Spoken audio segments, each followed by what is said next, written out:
John ఒక bottle ని పగలగొట్టి దాని అంచులన్నీ స్మూత్ గా చేస్తాడు. తర్వాత ఒక ప్లాస్టిక్ బాటిల్ ని వేడి చేసి పగలగొట్టిన గ్లాస్ ముక్కని దాంట్లో ఫిక్స్ చేస్తాడు. తర్వాత ఒక రబ్బర్ బ్యాండ్ సహాయంతో తలకి తగిలించుకుంటాడు. అంతా రెడీ అయిన తర్వాత ఇతను సముద్రంలోకి వెళ్తాడు. మొదటగా ఇతను చేపలు పట్టడానికి సముద్రంలో వెళ్ళాడు. కానీ ఇతనికి ఒక విరిగిపోయి ఉన్న ఒక పడవ కనిపిస్తుంది. పడవని చూసి ఇతనికి చాలా సంతోషం కలుగుతుంది. దీంతో ఇతను తన మాస్క్ ఇంకా తన ఆయుధాన్ని పడవలో పెట్టి పడవకి ఉన్న తాడుని పట్టుకొని ఒడ్డుకి లాక్కొని వెళ్తూ ఉంటాడు. సముద్రంలో ఉన్న ఈ పడవని ఒడ్డుకి లాక్కొని వెళ్లడం అంటే చాలా కష్టమైన పని. జాన్ ఏదో విధంగా తన శ్వాసని ఆపుకొని ఆ పడవని లాగుతూ ముందుకు వెళ్తూ ఉంటాడు. 2 గంటలు కష్టపడిన తర్వాత జాన్ ఏదో విధంగా ఆ పడవని సముద్రపు ఒడ్డున లాక్కొని వస్తాడు. వీళ్ళిద్దరూ జాన్ ని చూసి జాన్ కి సహాయం చేయడానికి ముందుకొస్తారు. కానీ జాన్ వాళ్ళిద్దరిని చూసి వాళ్ళపై కోపడతాడు. వాళ్ళతో సహాయం తీసుకోవడానికి ఒప్పుకోడు. జాన్ కి తన భార్య పైన అస్సలు నమ్మకం లేదు. ఇది నాకు సహాయం చేస్తుందంటే. కొన్ని రోజుల కిందట వీళ్ళు ముగ్గురు ఒక క్రూజ్ షిప్ లో ఉంటారు. దాంట్లో అగ్ని ప్రమాదం జరగడం వల్ల వీళ్ళు ముగ్గురు సముద్రంలో దూకేస్తారు. ముందుగా జాన్ భార్య పడవలో పనిచేసే ఈ వ్యక్తి ఒక ఐలాండ్ కి చేరుకుంటారు. తర్వాత జాన్ కూడా చాలా గాయాలతో ఆ ఐలాండ్ కి చేరుకుంటాడు. జాన్ కి తెలుస్తుంది నా భార్య నన్ను మోసం చేసి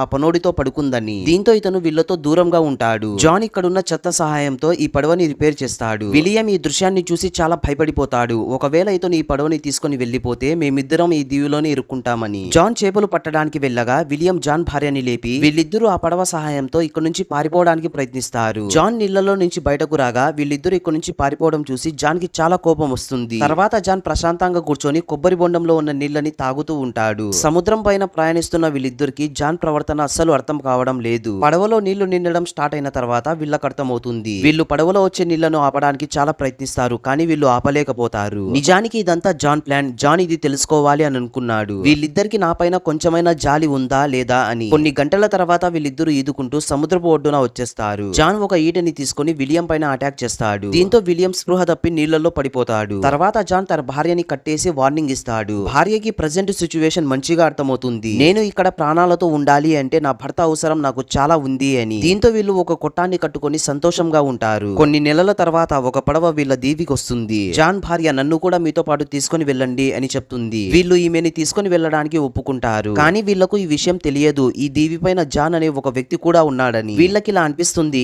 ఈమె ఈ దీవి పైన చాలా నరకాన్ని అనుభవించి ఉంటుందని. చేపలు పడుతూ ఉన్న జాన్ నీళ్లలో నుంచి బయటకు వచ్చి చూస్తాడు. తన భార్య పడవలో ఉండడం చూసి జాన్ చాలా సంతోషిస్తాడు. నా భార్య నన్ను కూడా తీసుకొని వెళ్తుందని. కానీ భార్య జాన్ ని ఆ సముద్రంలోనే విడిచి వెళ్లిపోతుంది.